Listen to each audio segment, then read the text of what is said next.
Bismillahirrahmanirrahim. Assalamualaikum warahmatullahi wabarakatuh. Innal hamdalillah nahmaduhu wa nasta'inuhu wa nastaghfiruh wa na'udzu billahi min shururi anfusina wa min sayyiati a'malina. May yahdihillahu fala mudilla lahu wa may yudlilhu fala hadiya lahu. Asyhadu an la ilaha illallah wa la syarika lahu wa asyhadu anna Muhammadan 'abduhu wa rasuluhu la nabiyya ba'dahu. Allahumma shalli ala Muhammadin wa ala ali Muhammad. Jamaah subuh yang dirahmati Allah, kita telah dibangunkan dari kematian yang sebentar dan kita masih diberikan kekuatan dan istiqomah untuk melaksanakan sholat subuh berjamaah di Masjid Kuba yang kita banggakan. Salawat dan salam semoga selalu tercurah kepada junjungan kita, tauladan kita, Nabi besar Muhammad sallallahu alaihi wasallam, kepada keluarga, kepada sahabat. Insyaallah kita dikumpulkan di jannahnya dengan beliau kelak. Amin. Jamaah subuh yang dirahmati Allah, alhamdulillah guru kita Al-Ustaz Haji Mamun Adung telah hadir di tengah-tengah kita, akan menyampaikan taklim rutin Sabtu ba'da subuh terkait dengan fikih atau usul fikih. Dan kami beritahukan bahwa kegiatan renovasi kita untuk pembangunan masjid kita yang kita banggakan ini masih pekerjaan di lantai atas, yaitu terutama pekerjaan plafon dan jendelanya. Insyaallah dalam waktu dekat nanti jendela akan kita pasang dan plafon akan kita selesaikan, sehingga tinggal menyelesaikan void atau pagar void, sehingga bangunan yang lama tersisa ini bisa dibongkar, sehingga kalau lantai sudah dipasang di atas, insyaallah pekerjaan akan geser ke bawah, sehingga kita untuk sementara akan sholat di atas. Mohon doa dan dukungannya, semoga Allah mudahkan, Allah cukupkan juga dana untuk pembangunannya. Amin. Amin ya Allah. Demikian kurang lebihnya, mohon maaf. Assalamualaikum warahmatullahi wabarakatuh. Waalaikumsalam. Bismillahirrahmanirrahim. Assalamualaikum warahmatullahi wabarakatuh. Alhamdulillah, wassalatu wassalamu ala rasulillah, asyhadu an la ilaha illallah wahdahu la syarikalah, wa asyhadu anna Muhammadan abduhu wa rasuluh la nabiyya ba'dah, amma ba'du. Alhamdulillah, jamaah yang dimuliakan Allah Subhanahu wa taala, tempat yang terbaik ini kita nikmati, kita syukuri dengan nikmat yang Allah limpahkan kepada kita. Mudah-mudahan keberadaan kita di tempat yang terbaik ini, ridha Allah, rahmat Allah dan rizki Allah limpahkan kepada kita, dan Allah jadikan kita serta keturunan kita orang-orang yang mencintai ilmu. Salat serta salam kita sampaikan kepada Nabi kita Muhammad sallallahu alaihi wasallam, Nabi yang menjadi uswah kita di dalam menjalani hidup dan kehidupan ini. Jamaah yang dimuliakan Allah Subhanahu wa taala, kita lanjutkan materi yang kita bahas pada pertemuan yang lalu, kaitannya dengan al-hudud, yaitu sanksi kriminal. Jadi ada beberapa pelanggaran yang dilakukan oleh manusia dan hukumannya sudah dipastikan. Jadi kita yang beriman ini tinggal melaksanakan. Maka bila ketentuan pelanggaran yang sudah ditentukan oleh Allah dan hukumannya itu sudah ditentukan lalu kita rubah, pasti tidak akan menyelesaikan masalah. Maka bisa jadi dalam kehidupan kita, jalan hidup kita, cara hidup kita sudah Allah dan Rasul jelaskan, bahkan Rasul sudah menjadi uswah. Lalu kita buat model sendiri, keinginan sendiri, maka bisa jadi apa yang dirasakan oleh kehidupan kita ini tidak akan dirasakan oleh indahnya hidup para Rasul dan para sahabat. Maka bisa jadi kita seperti tidak sanggup menghadapi ujian, tidak sanggup menghadapi cobaan, bahkan mungkin tidak sanggup menghadapi nikmat, karena kurang pandai bersyukur dan sekaligus kurang sabar. Maka kaitannya dengan pelanggaran yang dilakukan oleh setiap hamba itu hukumannya sudah dijelaskan dan kita tinggal melaksanakan. Ada beberapa pelanggaran, misalkan az-zina, perzinahan, kemudian al-qadab, tuduhan orang berzina, kemudian as-sariqah, pencurian, kemudian yang kaitannya dengan al-muharabah, orang yang mengadakan kekacauan, dan orang yang murtad.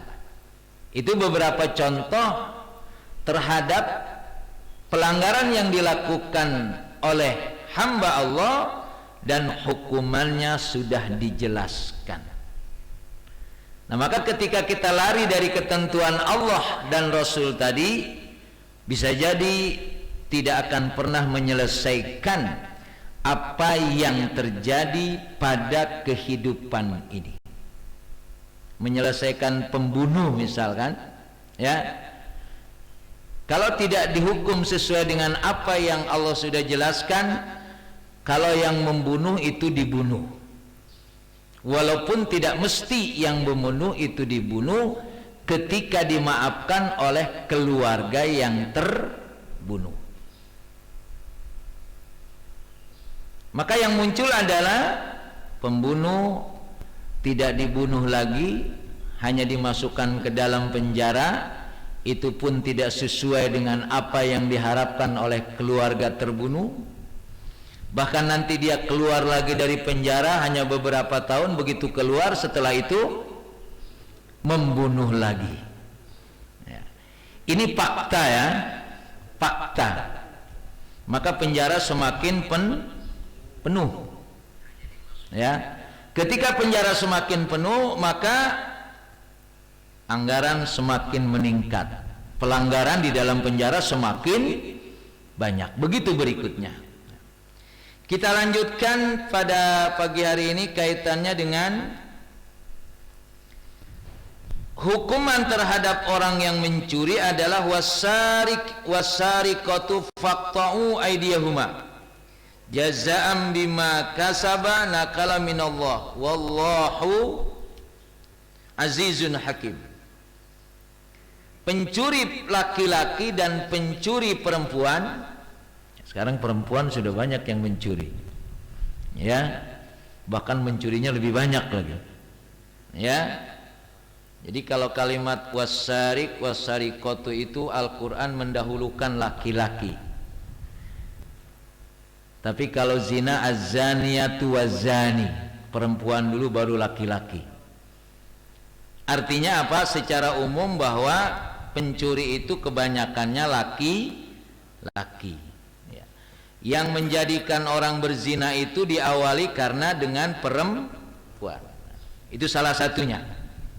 Maka pencuri laki-laki dan pencuri perempuan apa hukumannya? Faqta'u aydiyahuma, supaya dipotong kedua tangannya sebagai balasan dan siksaan dari apa yang dia lakukan. Ya, maka kalau sekarang pencuri tidak dipotong tangannya, nambah terus penjara, dan di dalamnya dia belajar mencuri lagi. Keluar dari penjara lebih pinter dia. Ya. Maka Al-Quran menjelaskan kepada kita dipotong tangannya. Sudah tentu nanti ada proses, ada pengadilan, ya. Jangan dipahami asal mencuri langsung kita potong aja, tidak. Tetap proses ada. Karena bisa jadi kenapa dia mencuri dan lain sebagainya itu nanti menjadi alasan-alasan dia dipotong dan tidak dipotong. Kemudian wa uqubati zarimatil fasad fil ardi, hukuman orang yang melakukan kerusakan di muka bumi. Di antaranya adalah al-qatlu, dibunuh. Kita ini sekarang kalau mendengar hukuman dibunuh takut, tapi ada upaya pembunuhan biasa saja, ya. Jadi kalau Syekh Jabir itu ditusuk gitu kan, gampang, yang nusuk orang gila, selesai seolah-olah kan. Tapi ketika kalau yang membunuh itu dibunuh, orang banyak menafsirkan dengan berbagai cara. Padahal ketentuan itu dari Allah Subhanahu wa ta'ala. Saya sering menggunakan istilah profesor sama Allah pinteran siapa sih? Hukuman yang sudah ditentukan oleh Allah, dan pasti ketentuan yang ditentukan oleh Allah itu adalah kebaikan buat hambanya. Tapi ketika hukuman sudah dirubah-rubah oleh para ahli, sebut saja, ya, sebutlah yang paling pintar ada profesor, itu bisa jadi ketentuannya bukan untuk kepentingan pada orang yang kena atau yang dibunuh misalkan. Kemudian as-salbu, disalib. Kemudian an-nafyu, dideportasi. Au taqti'ul aidi wal arjuli min khilaf, atau dipotong tangan dan kakinya, ya, secara lurus. Ini beberapa hukumannya akibat dia zarimatul fasad, melakukan kerusakan. Jadi ada beberapa pilihan terhadap orang yang melakukan kerusakan di muka bumi ini. Sudah tentu nanti ada ketentuan yang itu di dalam Islam namanya ijtihad. Ada ketentuan yang bisa dipelajari sesuai dengan pemahaman-pemahaman yang dipahami oleh para ahlinya. Tinggal hukuman yang mana yang mau diberikan, mau dibunuh, mau disalib, mau dideportasi, ya, atau dipotong tangan dan kakinya. Allah menyatakan dalam firman-Nya, a'udzubillahi minasyaitonirrajim, innama jazaa'ul ladzina yuharibunallaha wa rasulahu wa yas'auna fil ardi fasadan ayyuqattalu aw yusallabu aw taqatta'a aydihim wa arjulahum min khilaf aw yanfa'u minal ardi dzalika lahum khizyun fid dunya wa lahum fil akhirati adzabun adzim. Jadi orang-orang yang mengadakan perusakan di muka bumi ini,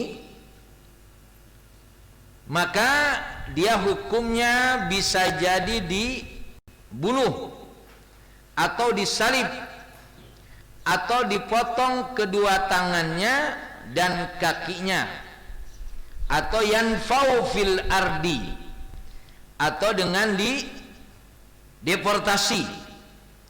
Dan itu adalah sebagai hinaan bagi mereka di dunia. Jadi jangan sampai orang melakukan pelanggaran di dunia ini justru tidak merupakan hinaan bagi mereka. Wa na'udzubillahi min dzalik, orang korupsi dan lain sebagainya kelihatannya bangga kira-kira gitu ya. Jadi seolah-olah nyontohin, akhirnya besok ada pengikutnya enggak? Ada. Karena kelihatannya jadi koruptor biasa-biasa saja tuh. Ya, tidak ada sesuatu yang mengerikan, tidak ada.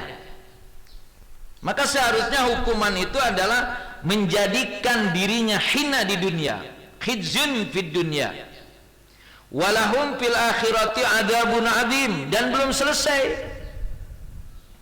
Apa yang dilakukan di dunia dari sisi hukuman sehingga dia menjadi terhina.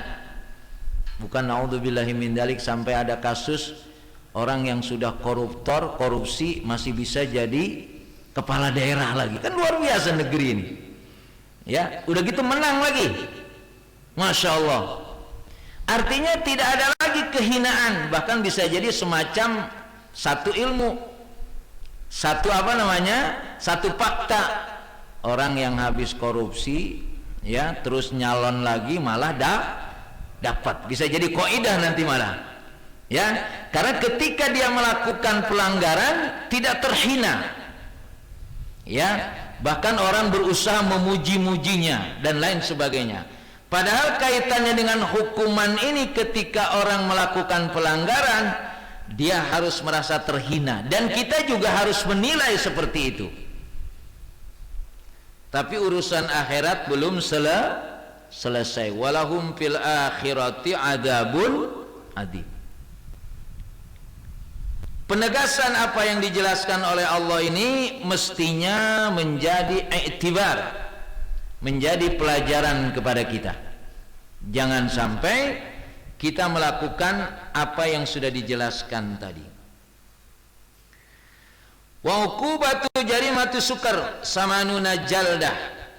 Hukuman orang yang mabuk, yaitu 80 kali dicambuk. Yang mabuk 80 kali dicambuk. Ya memang akhirnya lebih baik yang mabuknya langsung mati, kira-kira gitu ya. Karena ada orang yang mabuk itu minum-minum oplosan, dia nggak usah dihukum dia karena langsung mati. Ya. Tapi hukuman ini harus ada. Yang jadi masalah dalam hidup kita ini, kalau hukum sudah tidak lagi ditegakkan, maka orang yang melakukan pelanggaran akan berlanjut, bahkan bisa jadi lebih hebat lagi. Nah, sekarang contohnya adalah orang yang mabuk itu dihukumnya samanuna jaldah, yaitu 80 kali dicambuk. Ya, tapi kita kemudian apa? Fasilitas mabuk disiapkan. Ada orang yang datang ke rumah saya, Ustadz, saya ini kerja di pabrik bir, hukumnya apa? Saya yakin dia minta jawaban dari saya, hukumnya supaya halal kan gitu. Kira-kira dia sudah tahu belum? Sudah tahu dia. Ya. Jadi kan ada orang yang bertanya hukum itu, sebutnya dia sudah tahu dan dia sudah merasa berat dengan apa yang dia lakukan. Tapi berusaha nanya dengan harapan jawabannya beda. Ketika dia nanya, sebetulnya itu udah tahu belum sih hukumnya? Saya udah tahu, Ustadz. Ya sudah, kalau udah tahu kenapa nanya saya? Jadi banyak orang-orang yang sebetulnya tahu itu tidak boleh tapi tetap melakukan. Nah, itu ya. Dia sudah tahu tapi tetap melanggar. Karena apa? Ketika melanggarnya itu pun dia tidak merasa itu terhina. Nah, maka tujuan hukuman yang ada itu adalah dalam rangka menghinakan orang yang melakukan pelanggaran tersebut. Jadi kembali, hukuman orang yang mabuk itu adalah samanuna jaldah, atau bahkan arba'una alama sayati mufassalan fi maudhihi, atau ada yang berpendapat 40 kali. Nanti dijelaskan secara rinci pada pembahasan berikutnya. Wa uqubatur riddah, hukuman orang yang murtad. Ya, hukuman orang yang keluar dari Islam. Apa itu hukumannya? Al-qatlu. Ya memang saya jelaskan hudud ini lebih kita memahami ada kepastian hukum yang ditentukan oleh Allah. Tapi bisa jadi belum terjadi pada negeri kita ini, itu soal lain. Tapi al-haqqu mir rabbik, kebenaran itu dari Allah. Kita tidak boleh lari dari situ. Walaupun kenyataannya bisa jadi hukum Allah yang itu kita yakini benar tapi belum dilakukan, tunggu nanti ya, para penegak hukum seberapa dia bertanggung jawab terhadap pelaksanaan hukumannya. Jadi orang-orang yang memang mendalami hukum kaitannya dengan ketentuan hukum syariat itu, ya bagaimanapun kembali kepada ketentuan apa yang ditentukan oleh Allah dan Rasul. Ada pertanyaan sederhana begini dah, ketentuan hukum ini ya, ada ibu-ibu nggak? Nggak ada ya? Ibu-ibu itu kalau ditanya hukum poligami, mereka menolak semuanya itu. Padahal ketentuannya boleh. Ya, sudah tentu ada syarat dan lain sebagainya, tapi sikap terhadap ketentuan hukum itu kita harus pasti. Soal memang kita tidak sanggup melakukannya dan lain sebagainya, tapi keyakinan dan ketentuan dari Allah itu harus kita terima. Bukan kita lari dari kebenaran karena kita tidak sanggup melakukannya. Sudah tentu nanti dalam hukum ada illat, ada reason yang orang boleh meninggalkan itu. Tetapi ketika memang menjadi sesuatu yang normal, yang wajar, kita tidak boleh lari dari ketentuan itu. Itu contoh yang ekstrim saja, Pak. Sama dengan kita sekarang. Orang yang membunuh itu dibunuh. Belum tentu orang meyakini itu. Dengan berbagai alasan. Soal memang dalam kondisi kehidupan belum bisa dilakukan, itu soal lain. Tapi ketentuan hukumnya sudah harus kita yakini. Kita kan seringkali lari dari apa yang Allah jelaskan. Masalul ladina yunfikuna amwalahum fi sabilillahi kamasali habbatin ambatat sab'a sanabila fi kulli sumbulatin mi'atu habba wallahu yudha'ifu liman yasha wallahu wasi'un alim. Jelaskan, orang yang menginfakkan hartanya di jalan Allah, Allah akan balas 700 kali lipat, bahkan berlipat-lipat. Kenapa kita lari dari sini? Karena kita nggak yakin. Dan begitulah seluruh ketentuan Allah dan Rasul. Kita disuruh sholat tahajud wa minal laili fatahajjad bi nafilatan lak, minimal 2 rakaat. Ya, kita tidak sanggup bangun.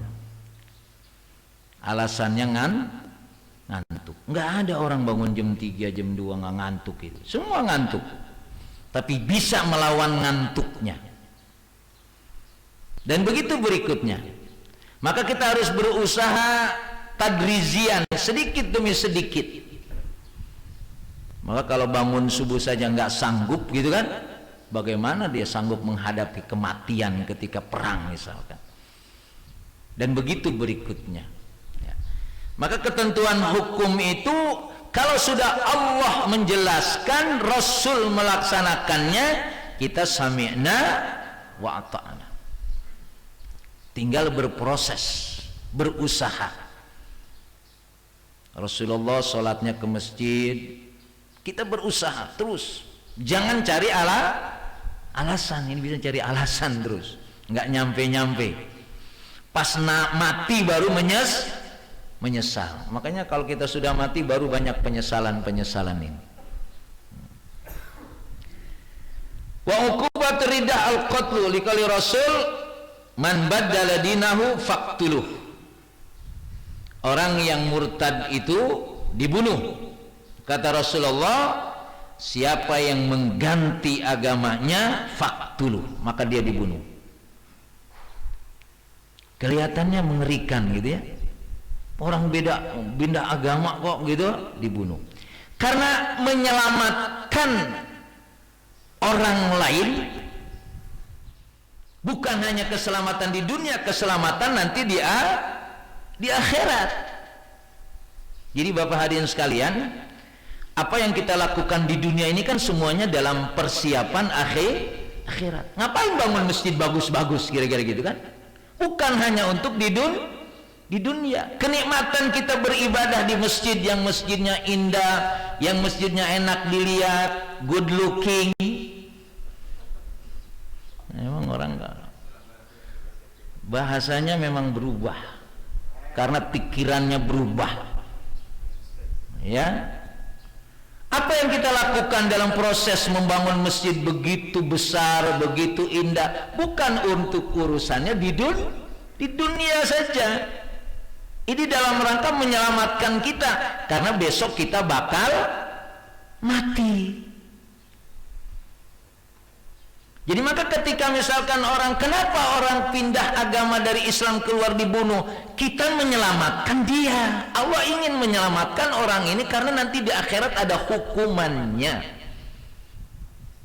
Itu yang harus kita pahami. Kenapa kita harus berkorban ini dan itu dan lain sebagainya?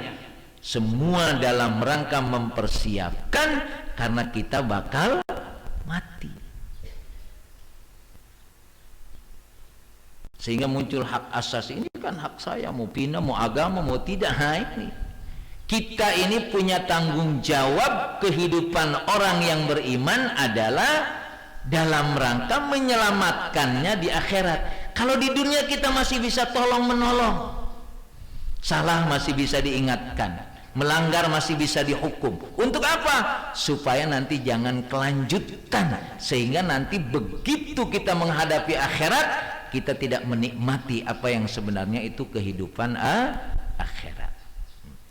Jadi kalau dipahami kenapa orang yang murtad harus dibunuh, tinggal pilihan, ente mau dibunuh sekarang tidak murtad, atau ente celaka nanti di akhirat masuk neraka selama-lamanya. Kan pilihannya gitu kira-kira. Mungkin orang mengatakan, ya udahlah saya masuk neraka saja. Ya silakan, kira-kira begitu. Tapi kita betul-betul mewaspadai terhadap siapapun di dalam Islam ini adalah kaitannya untuk keselamatannya nanti di akhirat.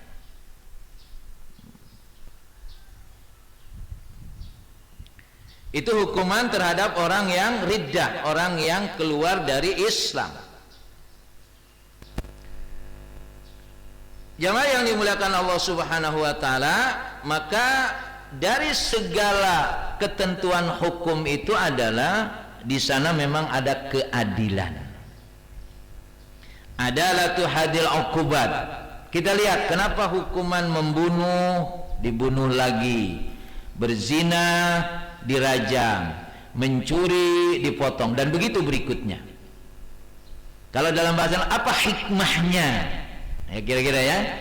Apa hikmahnya hukuman-hukuman yang ditentukan oleh Allah tersebut? Walaupun tidak semua ketentuan atau perintah Allah atau larangan Allah, Allah jelaskan hikmahnya. Makanya kita suruh berpikir, ya, apa yang menjadi ketentuan Allah itu kita yakini pasti kebaikannya hanya untuk hambanya. Wa hadhil uqubat bijanibi kauniha muhaqqaqah lil masalihil amah wa hafidatun lil amnil am fi uqubatin adilah ghayatul adl. Ketentuan-ketentuan hukum yang ditentukan oleh Allah itu adalah di samping memang dia sebagai satu ketentuan untuk kemaslahatan umum, kebaikan orang banyak, juga menjaga ketenangan. Bayangin kalau bebas mencuri gitu ya. Ya, pokoknya mencuri nggak ada hukumannya, bebas dah. Bisa tenang nggak kita? Nggak bisa, karena semua berpikir mencuri dan mencuri. Tapi karena ada hukumannya, orang tidak berani mencuri, orang yang punya harta pun aman. Karena tidak ada yang mengganggu. Makanya kan kadang-kadang untuk aman ini ada cerita lah. Ada orang mau bangun klaster di satu daerah, di satu tempat, yang dia cari preman, bukan ustadz, bukan. Kenapa? Kalau preman kan suka ganggu. Nah, jadi untuk aman itu yang dicari siapa? Preman. Ya kan? Karena kalau preman sudah disogok, selesai urusan. Terus ada orang tanya, kenapa nggak ustadz yang dicari? Kalau ustadz kan nggak nakal. Jadi kita ini hidup kadang-kadang datang ke satu tempat bukan cari orang baik, tapi cari orang jahat. Padahal kalau kita terus berpikir baik dan baik, orang jahat tidak akan terjadi pada kita. Allah akan menjaga kita. Teorinya beda. Kalau kita terus dekat dengan Allah, terus kita yakin Allah menjaga kita, urusan penjahat bukan urusan kita, Allah yang akan jaga. Lagian kita berani ngadepin orang jahat memang. Kalau bukan penjahat tuh nggak berani ngadepin orang jahat. Yang berani ngadepin orang jahat siapa? Penjahat juga. Makanya preman sama preman kan berantem. Jadi hukumannya adalah dalam rangka limaslahatil amah dan juga dalam rangka menjaga keamanan. Contoh satu pelanggaran kalau itu terjadi, misalkan zina. Id'ana zina jarimatun min afhasil jaraim. Zina ini adalah pelanggaran yang seburuk-buruknya pelanggaran. Wa udwan alal khalqi, dan dia adalah pelanggaran yang semua orang tidak suka. Karena apa? Karena dia akhirnya menghilangkan kemuliaan manusia, ya, kemudian menghilangkan kehormatan. Tapi orang zina sekarang menghilangkan kemuliaan enggak? Biasa aja tuh, ya, seolah-olah malah seperti tambah mulia dengan berzina. Padahal dampak daripada berzina itu adalah luar biasa. Wa muqawwidun linidamil usar wal buyut. Dan kalau sudah urusan berzina itu merontokkan sistem dalam keluarga dan dalam masyarakat. Wa murawizul lil kasir, dan banyak merusak kepada hal-hal yang kaitannya dengan pelanggaran. Orang bukan hanya berzina saja, tetapi sebelum berzina, maka ada satu pilihan: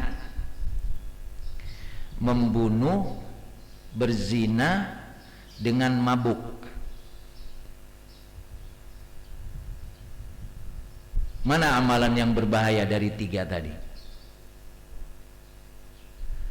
Orang menganggap kalau berzina menyakiti yang berzina, membunuh menyakiti yang dibunuh. Kalau mabuk kan sendirian, selalu gitu ya.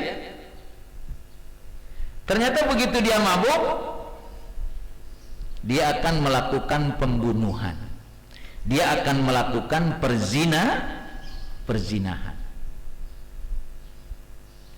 Jadi apa yang dilakukan oleh orang yang melakukan pelanggaran sesuai dengan ketentuan-ketentuan Allah dan Rasul itu pasti ada dampaknya, bukan hanya dampak kepada dirinya, bahkan dampak kepada yang lain. Maka kalau di sini dikatakan zina itu adalah merupakan pelanggaran yang begitu luar biasa hebat, karena memang hilangnya kemuliaan, rusaknya sistem keluarga di rumah, ya, bahkan rusaknya sistem keluarga di masyarakat. Karena berbeda nanti orang yang sudah bersikap zina. Wa tadhab bikianil ummah, maka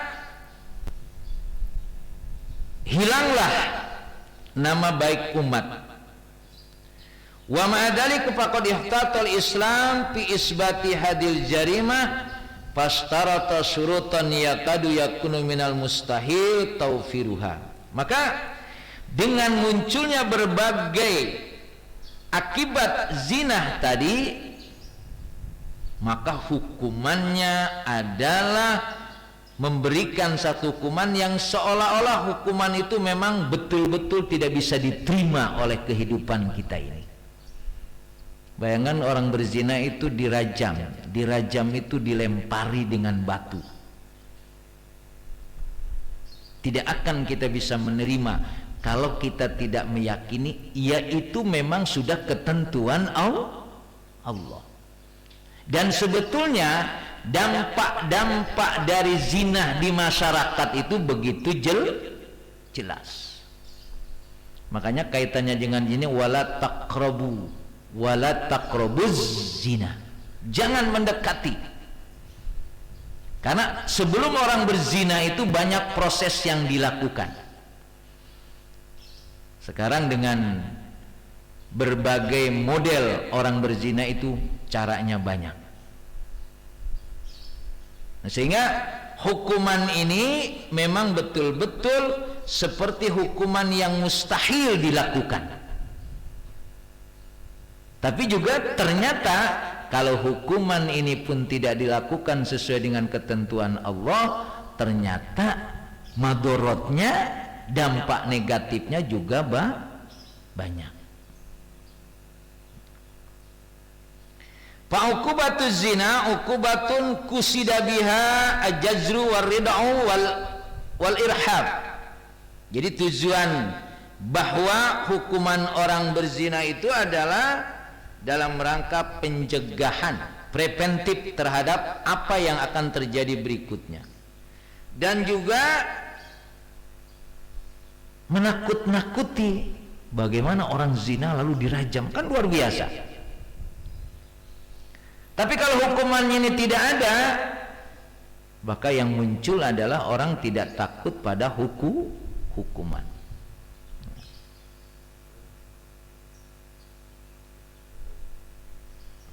Aksar bima kusidabi at-tanfid wal fi'al.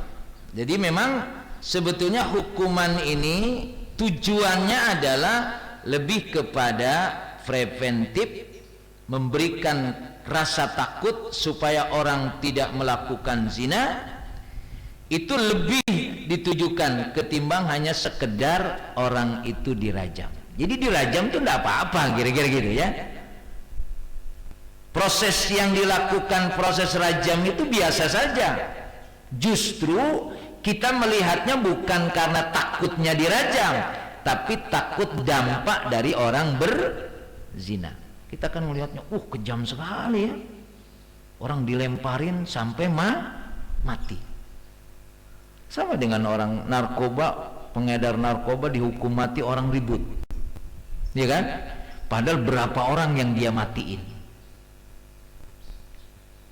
Minimal sistem kehidupannya begitu kacau dengan adanya narkoba. Wa na'udzubillahi min balik. Akhirnya juga narkoba juga dijadikan sebagai satu sistem untuk cari duit. Jadi karena hukumannya adalah hukuman yang memberatkan tadi tidak dilakukan, maka bisa jadi akhirnya orang bermain-main dengan hukum. Nah, ini kembali kepada keimanan kita, keyakinan kita terhadap ketentuan apa yang sudah Allah tentukan.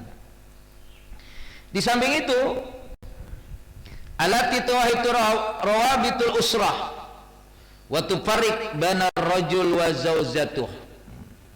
Kalau dia sudah melakukan zina, maka akan hilang ikatan keluarga. Harmonis keluarga hilang. Bahkan terpisahlah ar-rajul wa zaujatuhu. Ya, akhirnya berpisahlah seseorang dengan istrinya dan lain sebagainya gara-gara zina. Cuma mungkin harus ditambah akhirnya, makanya supaya tidak zina udah boleh beristri 2. Yang ngambek siapa? Jadi orang melakukan pelanggaran gitu kan, karena memang ada orang yang bisa jadi bisa jadi mungkin tidak cukup istrinya kalau 1. Ada nggak kira-kira Pak? Banyak Pak, Masya Allah. Ya, makanya difasilitasi oleh hukum. Cuma hukum itu jangan dijadikan sebagai alasan untuk menyatakan bahwa itu adalah, maka kalau ada yang berpendapat poligami itu bukan sunnah Nabi loh. Nabi itu menikah kedua, ketiga itu Allah yang menyuruh. Karena menolong si perempuan. Apakah betul kita orang yang berpoligami ini? Cuma ada yang poligami nggak di sini? Saya punya teman poligami. Cuma luar biasa kalimatnya itu, indah sekali kelihatannya. Dia berpoligami itu. Jadi kalau udah ngomong poligami udah kita kalah aja udah. Tapi memang itu ketentuan syariat dibolehkan. Kalau ketentuan syariat dibolehkan dan memang kita betul-betul sesuai dengan ketentuan, bisa jadi kenikmatannya, kebahagiaannya lebih banyak. Walaupun ada mukaddimah. Saya punya istri kedua itu Ustaz 5 tahun, 6 tahun berantem mulu sama istri pertama. Ya kalau sanggup begitu ya dilanjut. Tapi sekarang udah aman, cuma 5 tahun itu prosesnya. Artinya memang untuk mendapat, kalau itu adalah kebaikan, kenikmatan yang luar biasa, pengorbanannya juga luar biasa.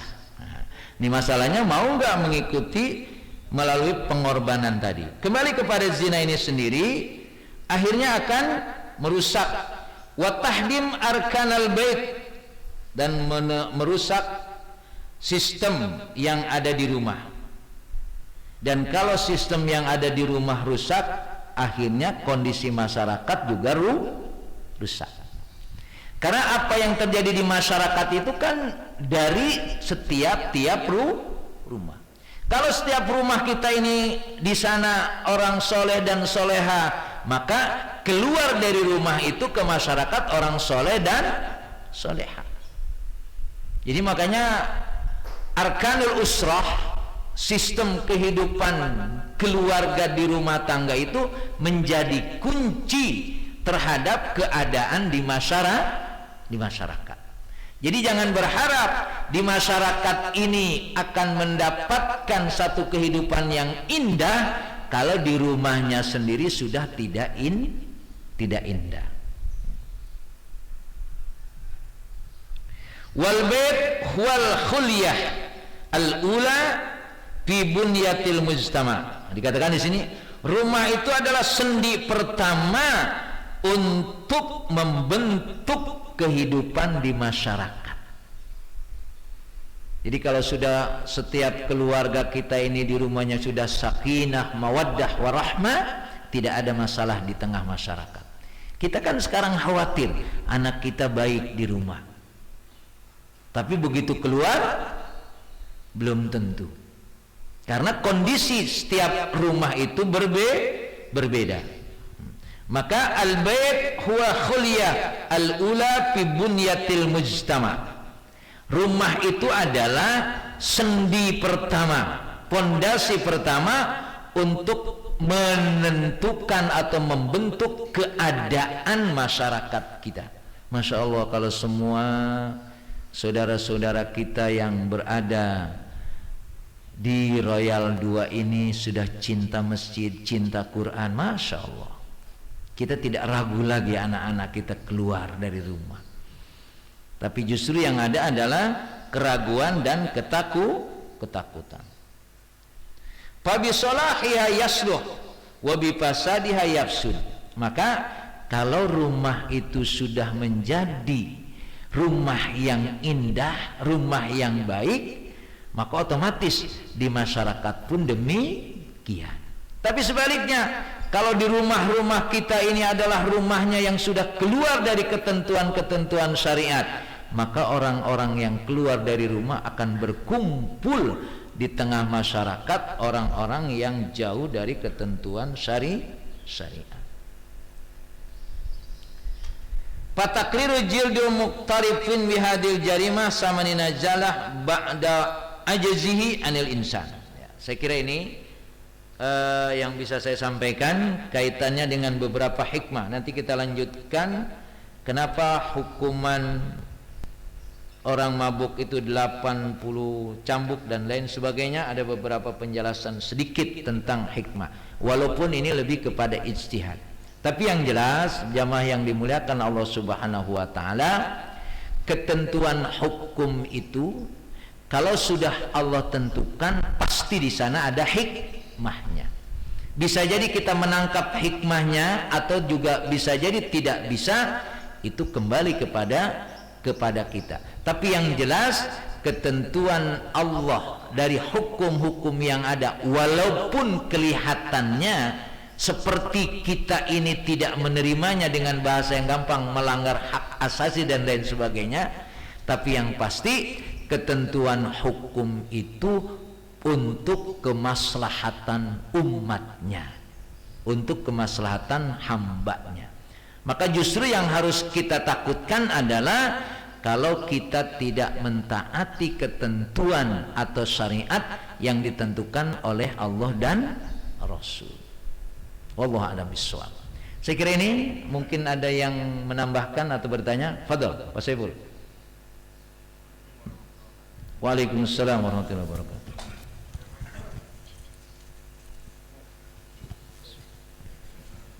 Terima kasih. Assalamualaikum warahmatullahi wabarakatuh. Terkait hukum Allah, salah satu contohnya misalnya kalau mencuri hukumannya adalah tangannya dipotong. Nah, apabila orang tersebut tobat, apakah tobatnya itu bisa menghapus hukuman tadi, Pak Ustaz? Terima kasih. Assalamualaikum warahmatullahi wabarakatuh. Waalaikumsalam. Fadhol.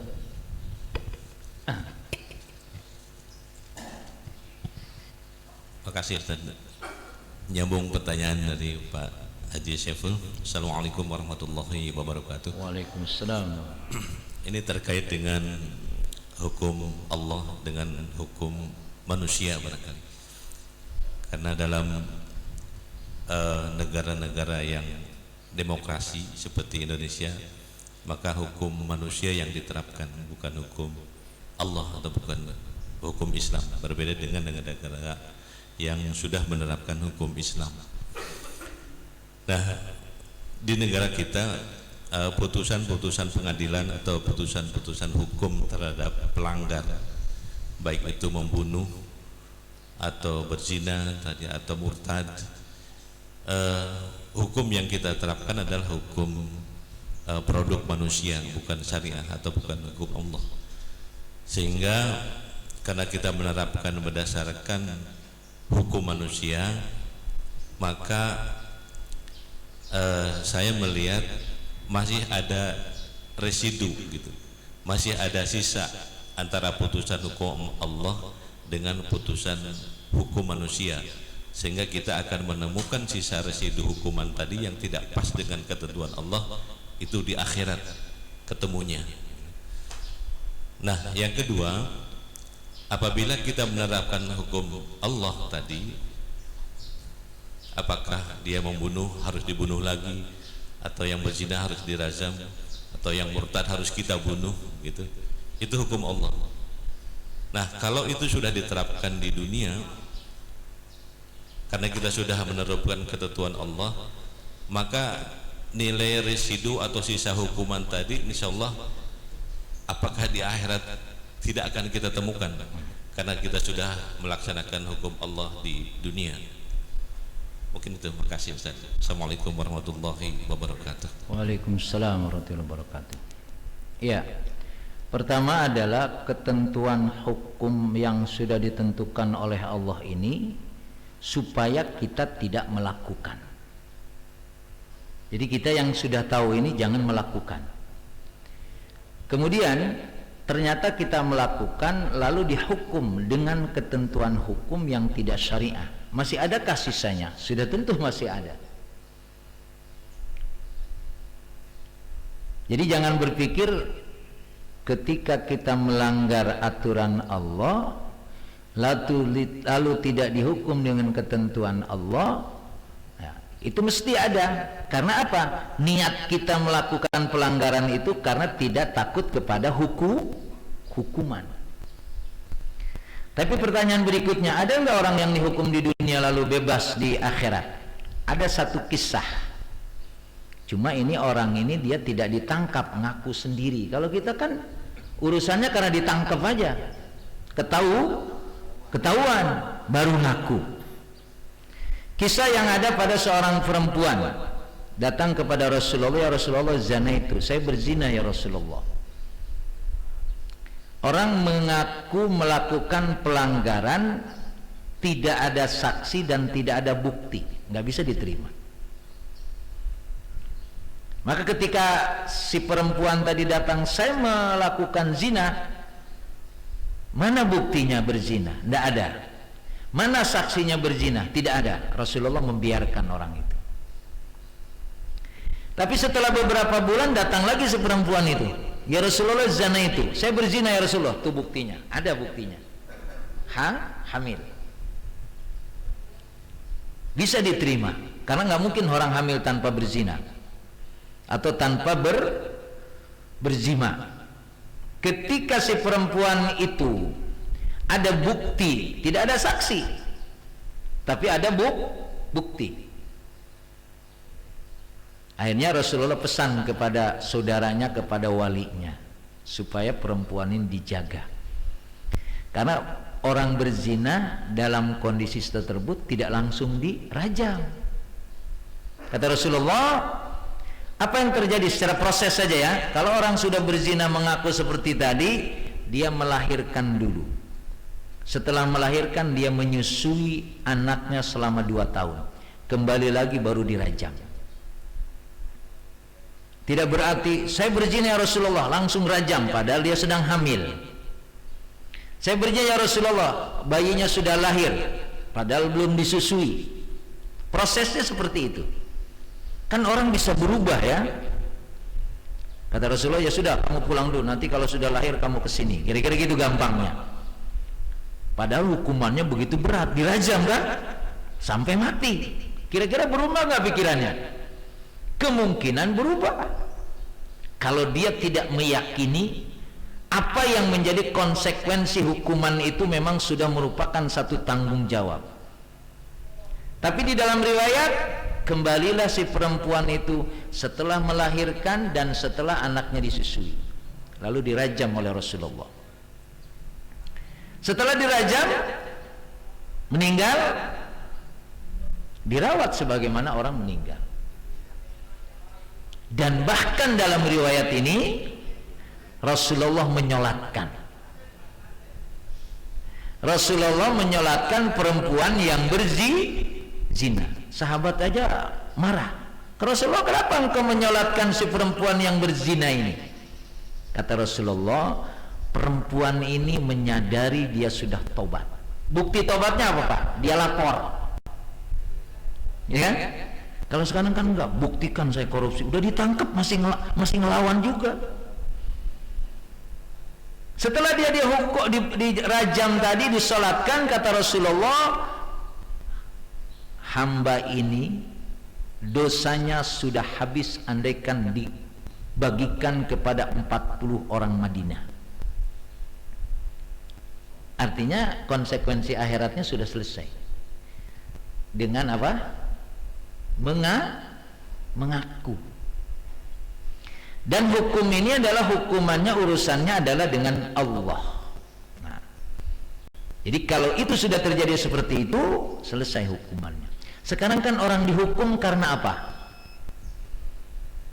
Karena ditangkap, udah ditangkap juga masih ngengkel lagi. Ya, ada orang nggak datang ke KPK, saya korupsi, ada nggak? Nggak ada. Kalaupun ada, udah mau ketahuan baru ya. Wah, daripada ketahuan gue pulangin, kan ada gitu ya. Sekarang boleh hukum itu kalau udah mau ketahuan dipulangin, boleh, jadi bebas. Jadi tidak tulus. Itu contoh. Ya. Sekarang kaitannya dengan hukuman yang ada. Cuma kan bisa jadi sekarang kalau orang yang membunuh. Jadi Pak, dalam proses kisos itu juga tidak mesti yang membunuh harus dibunuh.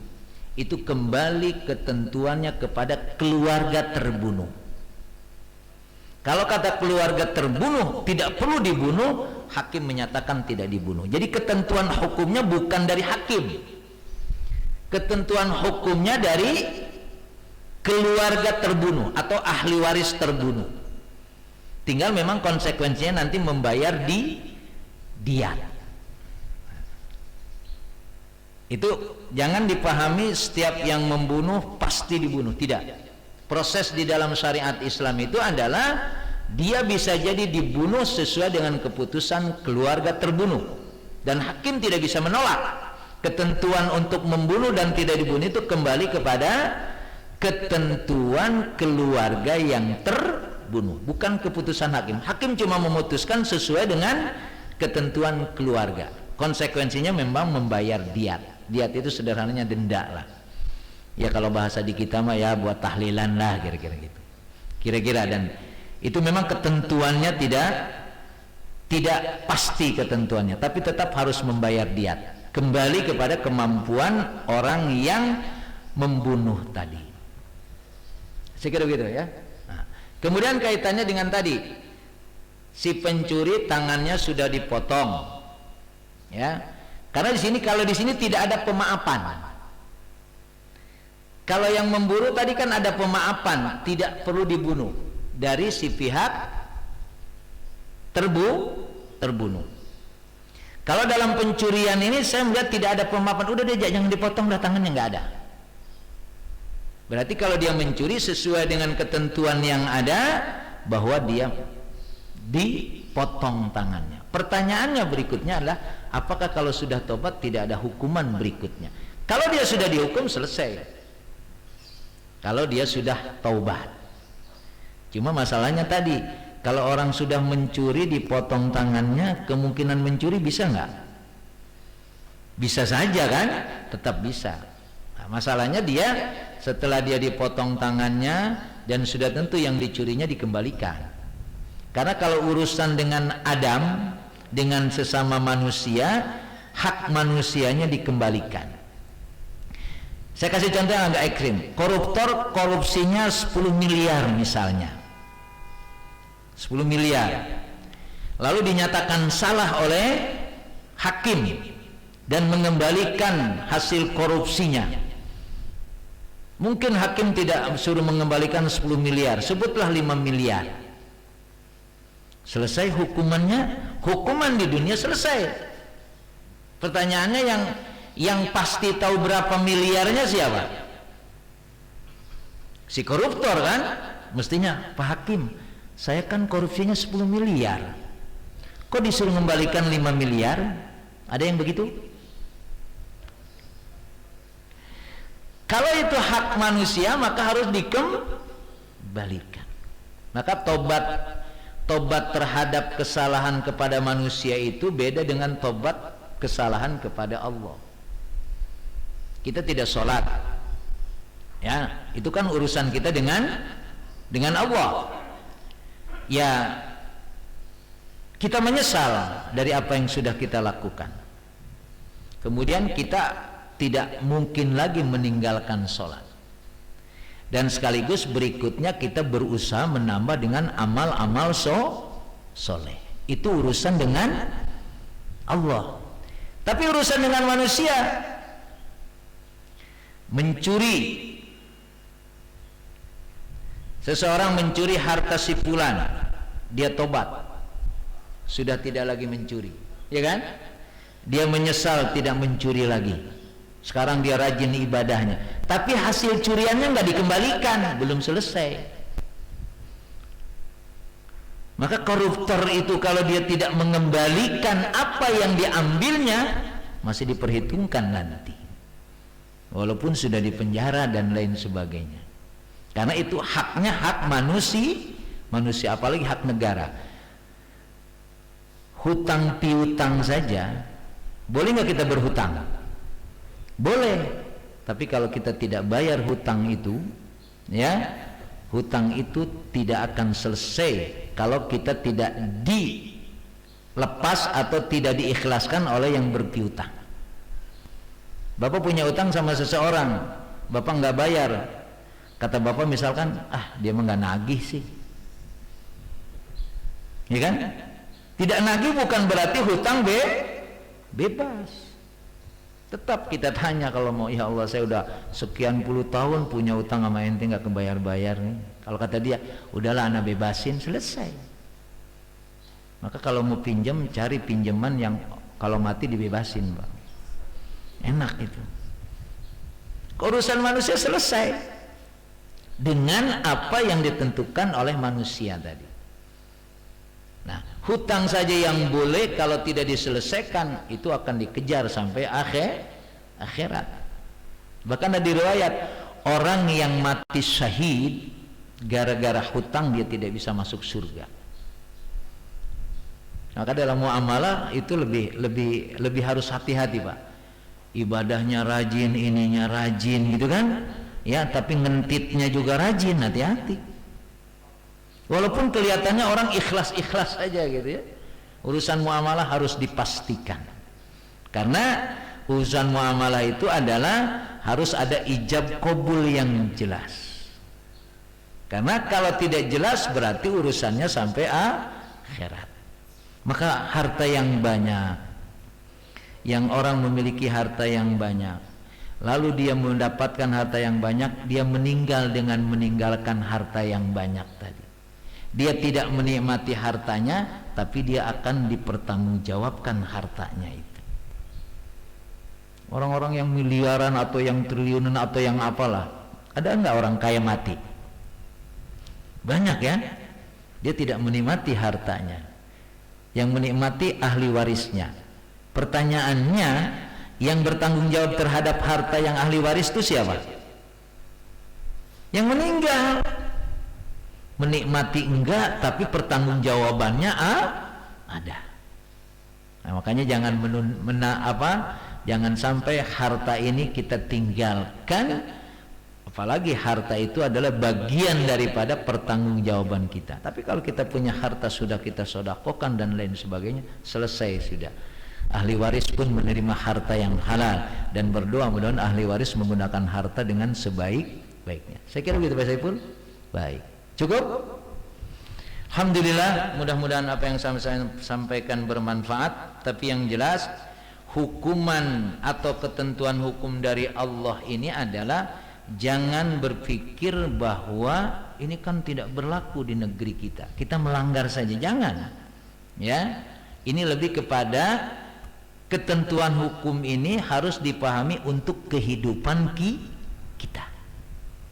Dengan ketentuan-ketentuan itulah yang diperintahkan kita kerjakan, yang dilarang kita tinggalkan. Ini akan menikmati kehidupan. Mudah-mudahan Allah membimbing kita. Mudah-mudahan Allah memberikan istiqomah kepada kita di dalam melaksanakan apa yang diperintahkan dan meninggalkan apa yang dilarang. Al-Fatihah. A'udzubillahi minasyaitonirrajim. Bismillahirrahmanirrahim. Alhamdulillahi rabbil alamin arrahmanir rahim maliki yaumiddin iyyaka na'budu wa iyyaka nasta'in ihdinas siratal mustaqim siratal ladzina an'amta 'alaihim ghairil maghdubi 'alaihim waladdallin amin. Astaghfirullahaladzim. Allahumma salli ala sayyidina Muhammad wa ala ali sayyidina Muhammad wa sallim radhiyallahu ta'ala an kulli sahabati rasulillahi ajma'in walhamdulillahi rabbil alamin. Allahumma a'inna ala dhikrika wa syukrika wa husni ibadatik.